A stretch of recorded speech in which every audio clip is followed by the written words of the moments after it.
Olá, amigos, estamos novamente aqui no podcast do canal da produtora Hope. Dessa vez, conversando aqui com o nosso deputado federal, Celso Sabino. Celso, muito bem-vindo. Queria começar logo esse podcast aqui contigo, perguntando como é que está a janela partidária. Estamos no mês de um corre-corre, o tabuleiro político sendo arrumado, né? E tu com um partido novo, né? Saíste do PSDB, não foste expulso, como muitos criaram, né, aquela fake news. Hoje tu estás em outro partido. E como é que tu estás arrumando esse partido aqui no estado? Jorge, muito obrigado pelo convite. Parabéns pelo seu trabalho na comunicação paraense, através do seu blog, através dos seus canais aí no Facebook, no YouTube. Obrigado aqui à produtora Hope. Também está inaugurando aí um novo canal de comunicação, de entrevista. Fico muito feliz e também muito honrado, privilegiado de poder estar participando desse momento inicial aí, dessa nova forma de comunicação.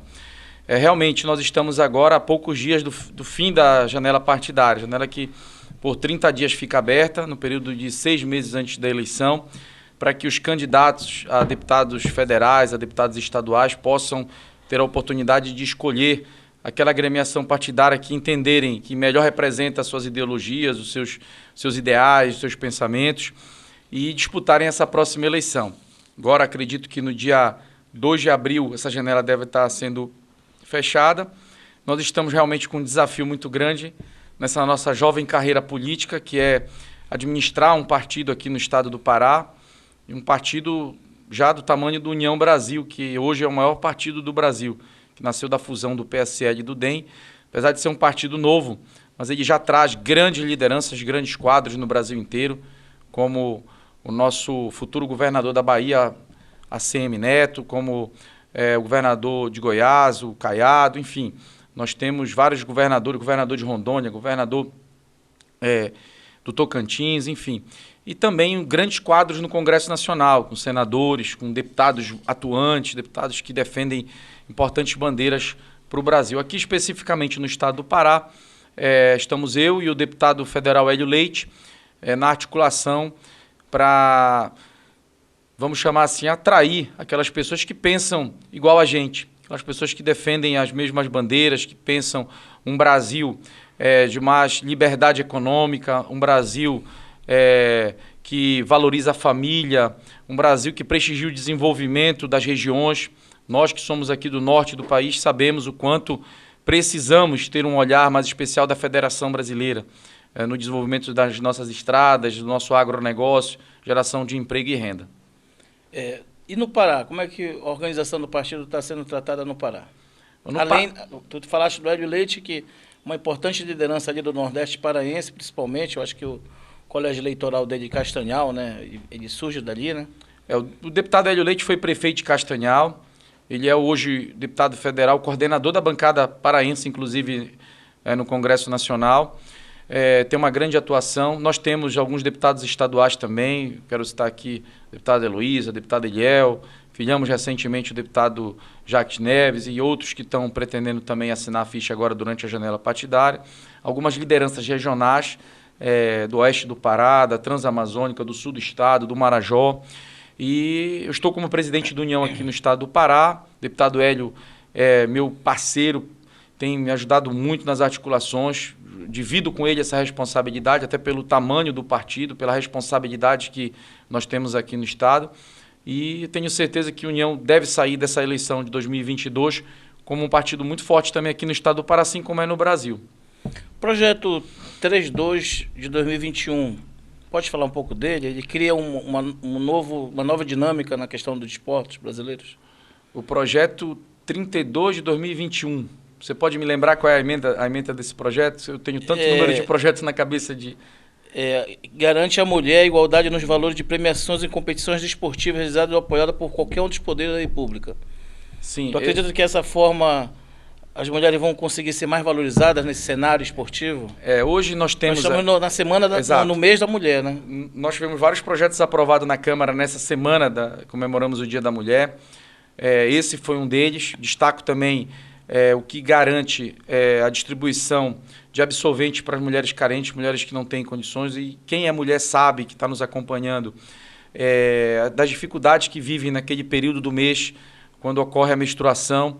E muitas mulheres nas periferias das grandes cidades, às vezes não têm condições de comprar um absorvente, comprar um pacote de absorvente. A gente chama de pobreza menstrual, né? Pronto. E nós aprovamos na Câmara um projeto que garante a distribuição pelo governo federal desse item de higiene pessoal para as mulheres que não têm condições efetivamente de comprar. E esse projeto que garante também dos projetos financiados pelo poder público que a premiação seja equiparada para homens e mulheres. A gente vê hoje, por exemplo, no futebol feminino, né, o quanto que é discrepante, né, a remuneração. E nós temos grandes jogadoras do futebol feminino no Brasil que se destacam, inclusive, a nível mundial e que não recebem, não têm a premiação compatível com a dos homens. Então, nós aprovamos esse projeto que garante que onde houver financiamento público, que haja uma equiparação entre a premiação masculina e feminina. Esses dias agora também foi aprovado, através da tua relatoria, a lei Aldir Blanc, da área da cultura, que a cultura foi um segmento, diga-se passagem, né? Nossos amigos aqui devem lembrar, uma área extremamente afetada, né, por conta da pandemia, que nós tivemos aí uma verdadeira parada no fluxo de shows, né, de apresentações artísticas. Isso, né? Na verdade, essa lei Aldir Blanc, ela surgiu quando iniciou a pandemia, para enfrentar a carência que os nossos artistas, que os nossos produtores teriam nesse rigoroso inverno, aí vamos chamar assim, que foi a pandemia do coronavírus. E com a pandemia já está se encerrando, e se mostrou ser um projeto muito eficiente. Conseguiu garantir muitos empregos, conseguiu atender uma boa demanda aí das produções culturais em todo o Brasil. E agora, nós, através da nossa relatoria, fico muito honrado como deputado do Estado do Pará de assumir um projeto tão importante na Câmara, que foi essa lei Aldir Blanc, que aprovado na Câmara e já está agora para ser votado na próxima semana no Senado, vai garantir 3 bilhões por ano para os investimentos em cultura. Então, foi uma grande vitória, especialmente para o setor cultural do Brasil, para nós aqui do Pará, que sabemos o quanto a cultura pulsa nas nossas veias, no carimbó, com o siriá, com os botos lá em Santarém, com os festivais que nós temos em Juruti, Bragança, Marujada. Então, a gente sabe o quanto isso é importante e o quanto carece de investimentos públicos e privados. Então, eu acredito que agora nós pegamos uma lei que foi eficiente durante a pandemia e transformamos ela numa lei contínua, que vai funcionar todos os anos. Meu portal acompanhou de perto o teu desempenho, a tua desenvoltura ali também com relação à reforma tributária, né? Como é que ficou a questão do imposto de renda para os nossos amigos aqui internautas que não entendem muito, que não tem muita leitura específica sobre esse tema, que é um tema denso, né? Até para mim é um tema denso. Como é que ficou isso para o cidadão comum entender, Celso? Olha, Jimmy, me senti muito prestigiado com a confiança que foi depositada em mim pelo presidente da Câmara, deputado Arthur Lira, pelos meus pares que escolheram para relatar uma matéria tão importante. Você vê um deputado de primeiro mandato do Pará, do norte do país, relatar uma matéria que afeta todos os brasileiros. 100% dos brasileiros são atingidos pelo imposto de renda, que envolve a economia nacional de uma forma muito ampla. Eu fui demandado por veículos de comunicação de todo o país, todo dia, toda hora. Eram os veículos os maiores que você imagina que existem no país. Os especializados em economia, como Exame Econômico. E também os que não eram especializados em economia. Por exemplo, o Estadão, num domingo, que você sabe que é o dia de maior circulação dos jornais, né? Fez uma matéria com chamada de capa e 2 páginas inteiras, com uma entrevista nossa. E assim na Folha, na Veja, na Isto É, enfim, Globo, todos os principais veículos de comunicação, dada a relevância do tema, né? O mundo todo, ele tributa os lucros e dividendos que são distribuídos pelas empresas. Só o Brasil que não. Em contrapartida, o Brasil tem uma altíssima tributação em cima das empresas, na contramão do que acontece nas maiores economias do mundo. Nas maiores economias do mundo, as empresas são menos tributadas, e a pessoa física, quando retira o recurso da empresa para o seu patrimônio pessoal ou para custear suas despesas pessoais, sobre aquele valor que ele retira da empresa através de lucro e dividendo, é tributada. Assim funciona no mundo todo.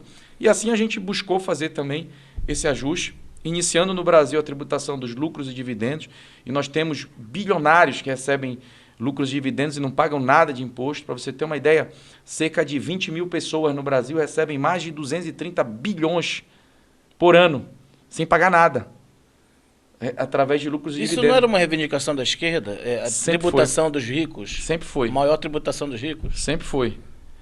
E a esquerda comemorou isso? Depois de muita articulação, no dia da votação, nós conseguimos também o apoio da esquerda. Que legal. E conseguimos uma votação expressiva, quase 398 votos na Câmara, e a matéria foi para o Senado. O Senado, a princípio, deu uma segurada no projeto, afeta muita gente poderosa, claro. Sim, claro. Ao mesmo tempo também que atualiza a tabela do imposto de renda, aumentando o número de pessoas que vão ficar isentas, né, quando esse projeto for aprovado efetivamente e sancionado. Hoje o limite é de 1.900 e fração. Vai para quanto? Vai para 2.500 e fração. Além disso, nós atualizamos a tabela nas outras faixas, a fim de que todos vão pagar menos. Gradativamente. Né? Gradativamente, porque a tabela é progressiva. Então, só de você aumentar aqui a faixa de isenção, mesmo que ganha mais, também vai pagar menos um pouco. Né? Você tem um número maior de isentos, o médio vai pagar menos e o lá de cima vai pagar um pouquinho menos também, quando você atualiza a tabela do imposto de renda. Então, fizemos esse ajuste e foi, para você ter uma ideia, no Brasil, cerca de 32 milhões de pessoas apresentam declaração de ajuste anual do imposto de renda. Inclusive, o prazo começou agora. Muitos que estão nos assistindo aí, se ainda não fizeram, façam a sua declaração. Se o projeto já tivesse sido aprovado no Senado e sancionado, em média, 32 milhões de brasileiros que declaram imposto de renda, metade, 16 milhões, estariam isentos, inclusive, de pagar imposto de renda. Então, ia ser um negócio muito bom. A gente ia fazer com que quem ganha menos não pagasse nada ou pagasse menos, e aqueles grandões lá que recebem bilhões de lucro de dividendo passassem a contribuir também com a Receita. Aí o Senado discutindo a matéria, não avançou, mas ontem, inclusive, nós estamos gravando aqui esse programa numa quinta, perdão. Ontem à noite eu estava quarta à noite estava na casa do presidente do Senado, o senador Rodrigo Pacheco, e falamos sobre esse assunto. Ele fez algumas ponderações e ficou acordado que iria fazer uma reunião com o relator lá no Senado, que é o senador Ângelo Coronel, para que eu e ele e o presidente do Senado e o presidente da Câmara chegássemos aí a um consenso para que esse projeto possa ser aprovado também no Senado e depois ser sancionado. Mas, sem dúvida nenhuma, um projeto bom para o Brasil, para a economia brasileira e, sobretudo, para os que recebem menos. Tu tens muitos projetos, tanto na área de desenvolvimento, né, quanto em outras causas, como a causa animal, né? Eu queria que tu falasse para mim o que te moveu a tocar nisso. Nós tivemos agora o Dia do Animal, né? Que todo mundo se abraçando com gato, cachorro, capivara, cavalo, né? E, na verdade, os caras não têm projetos para essa área, né? Poucos têm projetos para essa área. Eu não vi tu se utilizando muito desse recurso, mas eu sei que tu és um cara que sempre está destinando recursos e projetos para isso, né?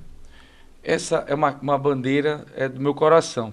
Eu procuro assim até evitar fazer muito política relacionada a essa área, porque a gente, como você falou, a gente observa muitas pessoas às vezes se aproveitar dessa causa de forma inapropriada. Fazer a capa, né, como a gente chama, né? O cara está fazendo a capa ali, né? É isso? De forma inapropriada. E eu procuro nem vincular muito a questão política, a questão faço porque faço de coração. Eu penso que hoje eu sou evangélico, né? Na Bíblia, você vê uma atenção especial nas inscrições de que nós devemos ter com os animais. E quem tem um pet na sua casa sabe o quanto muitas vezes esse animal é um filho. E parceiro, né? E quem sofre quando vê um animal na rua abandonado sabe o quanto importante é isso. Nós conseguimos, quando éramos deputado estadual, através de uma emenda na Constituição do Estado do Pará, incluir a proteção e a defesa animal como um dos objetivos também do Estado do Pará. Isso foi muito voltado de mim, porque o mundo todo já reconhece como também é um direito humano de última geração. Você tem várias gerações de direitos humanos. E o meio ambiente e a proteção e defesa animal, ela também é hoje considerada... Na Europa isso é uma pauta, né, crucial. Já é considerada hoje também como direitos humanos. Então, nós conseguimos incluir isso no Estado do Pará, apresentamos vários projetos de lei, inclusive apresentamos acho que foi em 2017 ou 2018. Como estadual, né? Que garante a prestação de socorro para animais que forem atropelados, se não oferecer risco, claro. Né? Vendo numa estrada, bati numa onça, como é que eu vou parar para socorrer? Aí está me oferecendo risco, eu não preciso. Mas se não me oferecer risco, eu tenho obrigação de socorrer sob pena de multa. E se me oferecer risco, eu tenho que parar no primeiro posto policial e comunicar para que algo seja feito. Parece que depois, outro deputado, 2 anos depois, apresentou um projeto idêntico e foi aprovado com o mesmo texto. Na sequência, em Brasília, nós apresentamos também projetos na Assembleia a fim de que fosse proibido a utilização de fogos de artifício e shows pirotécnicos que promovam barulho próximo de abrigos de animais. Quem tem, principalmente cachorros, em casa, sabe, principalmente no Réveillon, no Carnaval, quando tem aqueles fogos, como faz mal isso, porque o cachorro ele escuta muito mais que o humano. Né? A gente se fica irritado, fica chateado, imagina um animal, né? Um cachorro que tem um ouvido muito mais sensível. E todos esses projetos que eu apresentei no âmbito da Assembleia Legislativa, quando cheguei em Brasília, apresentei no âmbito federal também.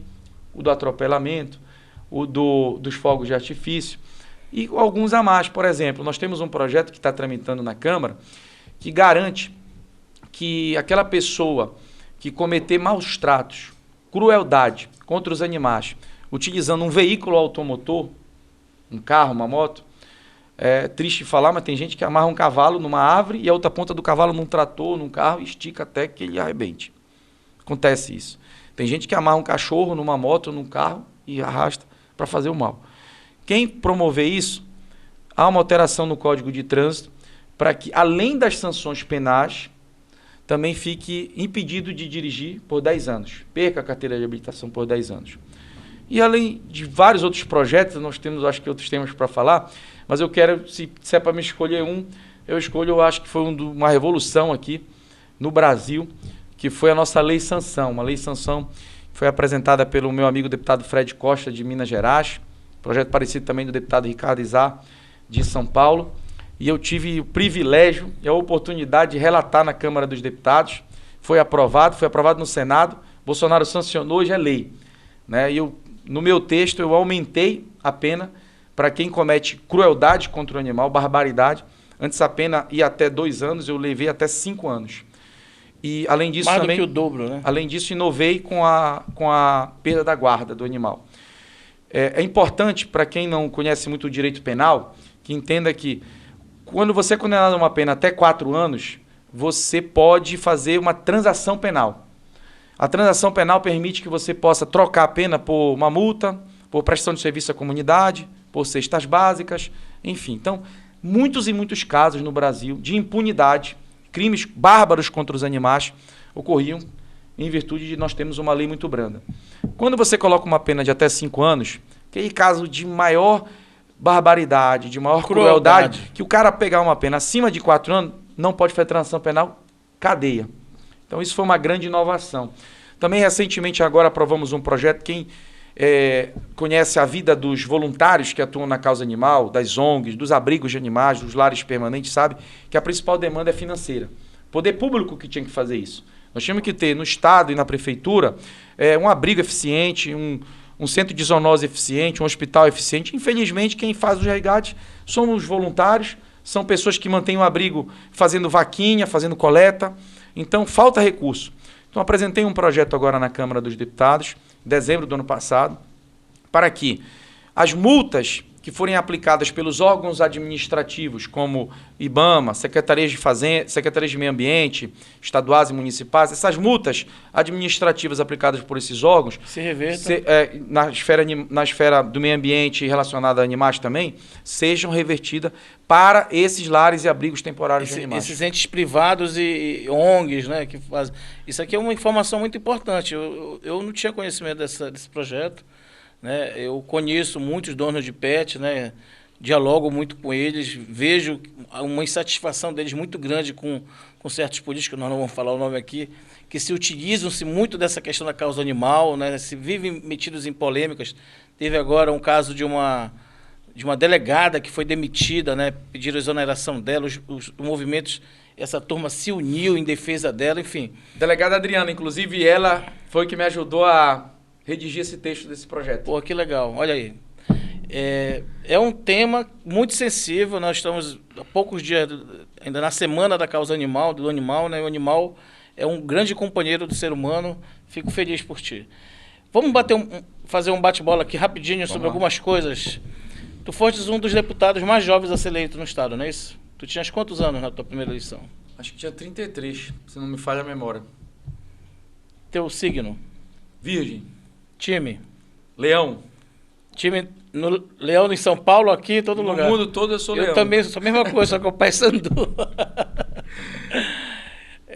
Casado há quanto tempo? Eu sou casado vai fazer 10 anos agora, dia 10 de janeiro. Isso aqui é para as pessoas conhecerem o Celso, né? Quantos filhos? 5. Peraí. 10 anos de casamento? Eu tive 3 filhos com a minha primeira esposa e 2 agora com a segunda. Legal. É um sonho. Ver o meu estado como o estado mais desenvolvido do país. Uma decepção. O gol do Castor. O gol do Castor? Gol contra do Castor. Uma alegria, uma coisa, um fato na tua vida que te deixou muito feliz. Eu tenho alegria diária, cara, principalmente com meus filhos. Minha filha Maria Clarice, uma princesa, era uma fonte de alegria inesgotável para minha vida. Tua formação? Eu sou auditor fiscal, sou formado em administração, em direito, tenho algumas especializações, pós-graduações, tenho doutorado em direito tributário e estou cursando agora o pós-doutorado na Faculdade de Direito da Universidade de Lisboa. Tens alguma pretensão de ter um cargo executivo ainda? O futuro a Deus pertence. O melhor município do Pará tem uma predileção, assim, alguma coisa? Eu sou, assim, sem demagogia, eu sou apaixonado pelo Pará.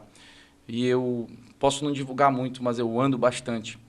E eu conheço, por exemplo, Floresta do Araguaia, que é belíssima, a sua produção de abacaxi, que abastece inclusive Brasília, os abacaxis produzidos em Floresta do Araguaia. Você tem Igarapé-Miri, sua produção de açaí, é o açaí nativo, que é um dos açaís mais saborosos que tem no mundo. Você tem ali Xinguara, uma região de boi gordo, onde você come uma das melhores carnes do Brasil. Minha esposa é de lá. Você tem o dendê, que nasce ali em Moju, Tailândia, toda aquela região. Você tem os cítricos, a laranja, o limão, lá em Capitão Poço. Você tem a riqueza cultural, a riqueza culinária, histórica, de Bragança, de Vigia. Então vamos lá, o prato predileto, tem algum? Tenho. Qual é? Costela de tambaqui na brasa. Toma, tia. Essa aí é boa. Esse não entra nem na minha lista e não pode disputar com os outros. O primeiro seria, acho que, costela de porco na brasa. Porque costela de tambaqui é covardia. Na brasa... Uma música, ou uma banda marcante, uma coisa que tu gosta, que tu ouve no carro, que tá na tua playlist ali, sempre em primeira mão. Eu gosto muito do Barry White. Pô, legal. Negão tem uma super voz, hein? Muito bem. Olha só, estivemos aqui, né, em mais um podcast aqui da Hope Produtora, o Celso Sabino, um bate-bola muito legal, uma coisa muito rápida, porque o deputado está num corre-corre aqui, né, fechamento de uma agenda, né, uma agenda enquanto parlamentar e também partidária, né, ele como líder do partido dele está aí arrumando o time para uma disputa, vem para a reeleição, quero desejar sorte. Obrigado, Diego. E que a gente possa se reencontrar outras vezes para também conversar aqui com o nosso público, para informar o cidadão paraense, né, sobre nossos candidatos, nossos parlamentares e o que eles pretendem. Eu queria terminar com essa oportunidade. O que tu pretendes nesse segundo mandato de deputado federal, caso o povo paraense te reeleja? Jimmy, nós entramos nesse primeiro mandato com alguns desafios. Eu falava muito disso. Um era a questão federativa, o olhar que o Brasil enxerga o Pará. Temos conseguido mudar isso, assumindo relatorias importantes. Inclusive, nessa do imposto de renda que nós falamos, nós conseguimos colocar lá um incremento de 1,5% na CEFEM do minério produzido no Pará, e esse 1,5% ser totalmente destinado para os municípios do Pará e para o governo do Estado, retirando a parcela da União. Então, um ganho de distribuição para todos os municípios, não só para os produtores. Então, esse 1,5% a mais da CEFEM, que a gente colocou no projeto do imposto de renda, seria distribuído de forma igualitária conforme a população de cada cidade do Pará. Então, a gente tem conseguido vencer essa, vamos chamar assim, essa discriminação, né? E também a questão da Lei Candir, que vem condenando o Pará lá desde 1996, e a gente vem sofrendo muito. E a gente conseguiu já fazer uma importante negociação com o governo federal, que desde do acordo em 2019 para cá, o governo federal tem repassado mais de 6 bilhões de reais para estados exportadores como o estado do Pará. Falamos muito sobre a questão da pavimentação da BR-163. Lembro... Fundamental para escoar a produção paraense, né? Para fazer chegar também, né? Do centro-oeste do Brasil, principalmente. Chegar os produtos, os né? grãos, milho, soja, que são produzidos em Goiás, Mato Grosso. E era uma rodovia importantíssima para o Pará, ainda é. Eu me lembro que trabalhei em Santarém várias vezes e quanto valorizou um metro quadrado lá só pela perspectiva de um dia asfaltar a BR-163. E em 2018 começou o asfaltamento, em 2019 foi concluído, hoje a BR-163 está toda asfaltada. Uma grande vitória.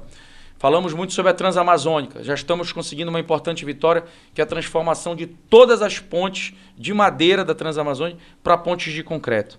Estamos avançando na recuperação da estrada Transamazônica e vamos lutar agora, nesse segundo mandato, pelo asfaltamento definitivo da BR-230, que é a nossa Transamazônica. Falei muito também sobre o asfaltamento da 4212 entre Tucuruí e Novo Repartimento. Um trecho de 60, 70 quilômetros, mas muito importante, que quem vem ali do oeste do Pará da Transamazônica, pega esse trecho para vir para Tucuruí, para vir para Belém. E nós, a bancada do Pará, conseguiu colocar recursos e a obra já vai se iniciar agora. A ponte sobre o Rio Xingu, da mesma forma, quem vem lá do oeste do Pará da Transamazônica para vir para Belém tem que pegar aquela balsa para atravessar o Rio Xingu ali entre Vitória do Xingu e Anapu. Nós já vamos começar a obra agora da construção da ponte sobre o Rio Xingu. Uma obra cara, né? Porque... Cara e importantíssima para interligar o estado do Pará. Você vai poder sair daqui de carro e chegar até em Santarém também de carro sem pegar nenhuma balsa. A ponte sobre o Rio Araguaia, entre São Geraldo e Xambioá, uma ponte importantíssima, vai nos aproximar muito do centro-oeste do país. Sem dúvida, interliga os estados, né? E a ponte já está muito avançada, acho que daqui a poucos meses a gente já vai estar inaugurando essa ponte. Já tem alguma viga dela? Já estão todas as vigas, todas. Nós estamos colocando já o pavimento já em cima. Então, já está bastante avançada. E outras importantes vitórias que nós falamos, queríamos defender, defendemos e a gente hoje está conseguindo comemorar ou então assinar ordem de serviço ou visitar a obra que já começou. Acho que no nosso segundo mandato agora é brigar para que a gente tenha um olhar da Federação Brasileira para os estados do norte do país, conforme o nosso IDH, conforme a nossa dimensão territorial, conforme as perspectivas de contribuição que a gente tem para o país. O Pará hoje não é um celeiro de grande negócio. O Pará já é um polo do agronegócio. A gente já tem aqui milhares e milhares de hectares de soja plantado, milhares e milhares de hectares de milho plantado. A nossa produção pecuária é uma produção pecuária que ajuda a sustentar pulsante, né? A balança comercial brasileira. Então, que tenha esse olhar para o Pará, brigar pelo desenvolvimento, principalmente das nossas estradas federais e das nossas estradas vicinais. A França é um país que é menor que o Pará, tem mais rodovia, as vicinais são todas asfaltadas, tem mais quilômetros de asfalto do que o Brasil todo. Então, investir nisso, que eu tenho certeza que aquele produtor na Transamazônica, a gente está falando, acredito que aqui na Hope, o nosso público maior vai ser aqui na região metropolitana de Belém. Mas pense que você está aqui comendo carne, e essa carne vem dali. Pense que você está aqui consumindo feijão, que vem lá de Capanema, que você está consumindo arroz, que vem lá de Soure, de Salvaterra, onde é plantado, né? Cachoeira do Guarari, onde tem uma grande plantação de arroz. Então, quando você melhora a infraestrutura, você baixa também o preço o custo, né? dos o produtos consumidor final, que nas é a população. prateleiras. Além de gerar emprego, de gerar renda, de desafogar os serviços públicos, né? A partir do momento que a pessoa tem uma condição melhor, é menos, às vezes, uma pessoa para depender de uma assessoria numa prefeitura ou de um cargo público. A pessoa já vai começar a contribuir mais com o Estado. Como empreendedor, né? Como uma pessoa que consegue, ou então terceirizado, né? Atingido de uma forma indireta por aquele desenvolvimento. Né? Acho que o nosso desafio agora, nesse próximo mandato, se a população do Pará se entender que sou um bom representante do Estado, que sou um bom trabalhador para o Pará lá em Brasília, nosso desafio será desenvolver a nossa malha viária, desenvolver a nossa saúde pública e, principalmente, dedicar para o Pará um olhar especial. Você me perguntou há pouco de um sonho. Eu tenho um sonho aqui, que é ver, por exemplo, o nosso Marajó ser transformado não só num polo turístico, mas num polo industrial. Nós temos todos os requisitos para ali no Marajó. Nós temos uma zona de livre comércio, uma zona franca, onde pode vir uma grande indústria, como vai para a China. pode vir uma grande indústria ali para o Marajó. Nós temos um grande aeroporto internacional, inclusive de cargas, um grande porto de cargas, e ali produzir produtos para abastecer o mundo todo. Esse é um grande sonho que eu tenho na política. Legal. Eu acho que os eleitores, né, do Pará, eles esperam que a classe política lute, sobretudo os senadores e deputados federais, lute por um respeito maior, lute por mais recursos para o Estado. Eu vejo que a bancada paulista ali, né, o pessoal de São Paulo, aquele eixo, eles podem ter a divergência que for, mas quando é para discutir uma fatia maior para aquela região, eles se unem, independente das bandeiras ideológicas, partidárias, em busca de um bolo maior do orçamento para aquela região, para os seus estados. E isso aqui eu espero que a gente consiga cada vez mais, né?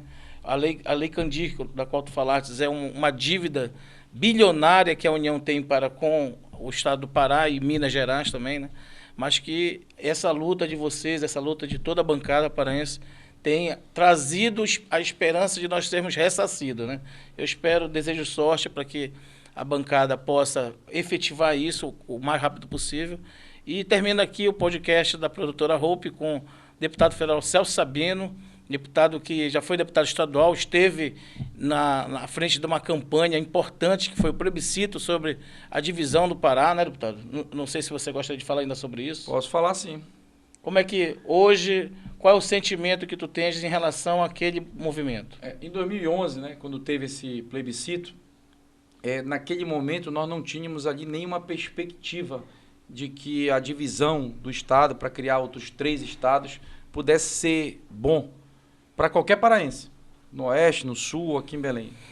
Todos os estudos que a gente tinha à disposição, de órgãos oficiais, de universidades públicas, apontavam, inclusive, diminuição de receita, diminuição de orçamento. Então, eu acho que foi uma importante vitória para toda a população do estado do Pará, o resultado que tivemos em 2011. É isso aí. A gente fica por aqui, aproveitando para convidá-lo novamente, para quando você já tiver aí o seu tabuleiro montado, o seu time, você voltar aqui conosco, conversar com nossos amigos aqui internautas sobre as novidades que o tabuleiro político eleitoral. Eu não fiz perguntas muitas voltadas à eleição presidencial, estadual, porque eu sei que tu estás arrumando isso ainda, assim como outros partidos, outras lideranças, mas aí fica o convite para que você retorne aqui para falar sobre isso, tá bom? Obrigado, Jimmy. Parabéns pelo seu trabalho. Amigos da produtora Hope, parabéns também. E a todos que estão nos ouvindo, especialmente. Muito obrigado pela audiência. Tamo junto.